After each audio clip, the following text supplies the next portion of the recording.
নমস্কার বন্ধুরা, জেলার মানুষের দীর্ঘদিনের দাবি মতো নতুন করে আরও একটি ট্রেন পেতে চলেছে দক্ষিণ দিনাজপুরবাসীরা। বালুরঘাট রেল স্টেশনে দূরপাল্লার ট্রেন চালুর জন্য পিট লাইনের কাজ চলছে। চলতি মাসেই সেই নতুন ট্রেনের ঘোষণা করতে পারে রেল মন্ত্রক। দক্ষিণ দিনাজপুরের বালুরঘাট ও আসামের গুয়াহাটির মধ্যে একটি নতুন ট্রেনের সূচনা হতে পারে। এই খবর আমি আপনাদের আগেই দিয়েছি। কবে চালু হবে, ভাড়া কত হবে তা এখনও রেলের সিদ্ধান্তের অপেক্ষায়। তবে এই ট্রেনের সম্ভাব্য সময়সূচি স্টপেজের একটি তালিকা পেয়েছি। আগেই বলে রাখি, এই সময়সূচি সোশ্যাল মিডিয়া থেকে প্রাপ্ত ও অফিসিয়ালভাবে ঘোষণা করা হয়নি। এবার আসি এই সম্ভাব্য সময়সূচিতে।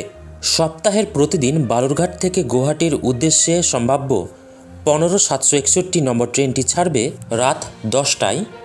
এরপর গঙ্গারামপুর, বুনিয়াদপুর, গাজল হয়ে একলাখি পৌঁছাবে রাত 11:35।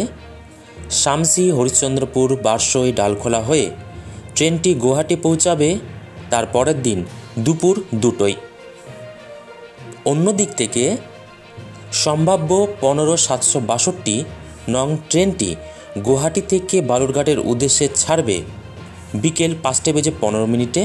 বালুরঘাটে পৌঁছাবে তার পরের দিন সকাল 9:15।